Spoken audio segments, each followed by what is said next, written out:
दो घन को जोड़ करके एक घनाभ बनाया गया है। दो घन को जोड़ा गया है और दो घन जोड़ करके एक घनाभ बनाया गया है और प्रत्येक घन का जो आयतन है 64 सेंटीमीटर क्यूब दिया है। तो फिर पूछ रहा है कि जो ये दोनों घन को मिलाने से घनाभ बना हुआ है, इस घनाभ का पृष्ठीय क्षेत्रफल जो है ज्ञात करना है। तो देखो यहाँ सबसे पहले जो है हम ये प्रत्येक घन का पहले भुजा निकालेंगे, ठीक है। जब भुजा निकलेगा उसके बाद में जो ये प्राप्त घनाभ है, इस घनाभ का पृष्ठीय क्षेत्रफल निकलेगा। तो सबसे पहले यहाँ दिया है कि प्रत्येक घन का आयतन जो है 64 सेंटीमीटर क्यूब है। तो पता है कि घन के आयतन का फॉर्मूला जो होता है वो भुजा क्यूब होता है। क्या होता है? भुजा क्यूब होता है, यानी कि भुजा को 3 बार गुना करेंगे तो हमको घन का आयतन प्राप्त होगा। तो भुजा क्यूब बराबर कितना दिया है? 64 सेंटीमीटर क्यूब, यानी कि आयतन जो है 64 दे दिया है और हमको भुजा निकालना है। तो यहां से हम क्या करेंगे, इधर से जब हम क्यूब हटाएंगे तो इधर क्यूब रूट चढ़ेगा, इधर से क्यूब रूट चढ़ जाएगा।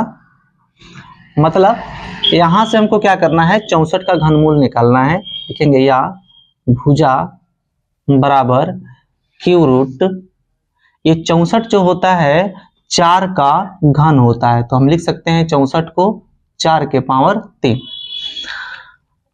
अब यहां से भुजा निकल के आ जाएगा, भुजा बराबर हो जाएगा, यहाँ पे इसका घनमूल निकल के आ गया 4 सेंटीमीटर। तो यहाँ घन का प्रत्येक भुजा निकल गया 4 सेंटीमीटर। तो दो को घन जोड़ा गया है, यहाँ से जो है, यहाँ से इधर एक घन है और यहाँ से इधर दूसरा घन है। तो प्रत्येक घन का जो भुजा है वो 4 सेंटीमीटर है, तो ये 4 सेंटीमीटर हो जाएगा। यहाँ से यहाँ तक ये 4 सेंटीमीटर हो जाएगा, ये भी 4 सेंटीमीटर का होगा, ये इसका चौड़ाई भी 4 सेंटीमीटर का ही होगा, ठीक है, और इसका गहराई भी 4 सेंटीमीटर का ही होगा।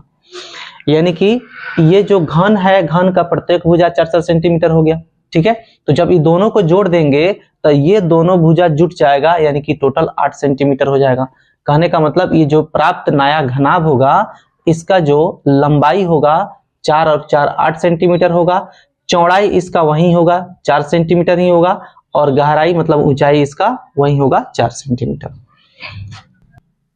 इसलिए प्राप्त घनाभ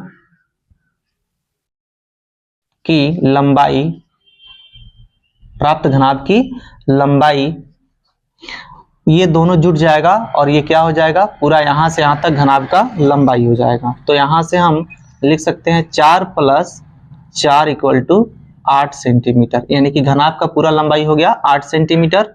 अब हम इसका चौड़ाई लिखते हैं।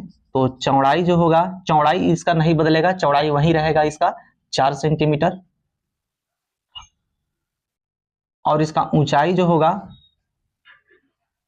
ऊंचाई जो हो जाएगा, ऊंचाई भी इसका वही रहेगा 4 सेंटीमीटर।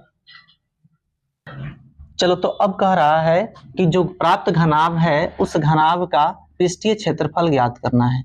तो घनाभ का पृष्ठीय क्षेत्रफल का फॉर्मूला हो जाएगा 2 × LB + BH + LH, यानी कि 2 × लंबाई गुना चौड़ाई प्लस चौड़ाई गुना ऊंचाई प्लस लंबाई गुना ऊंचाई।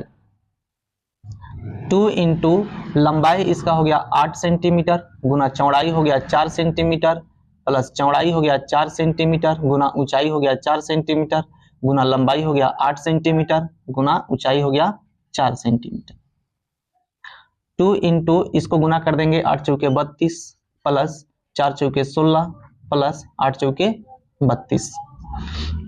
2 × यहाँ पे इसको जोड़ देंगे तो 32 32 64, 64 16 हो जाएगा 80। इसको गुना कर देंगे तो 80 दूना 160, ये सेंटीमीटर स्क्वायर हो जाएगा। मतलब जो प्राप्त घनाभ हुआ, घनाभ का जो पृष्ठीय क्षेत्रफल हुआ 160 सेंटीमीटर स्क्वायर हुआ।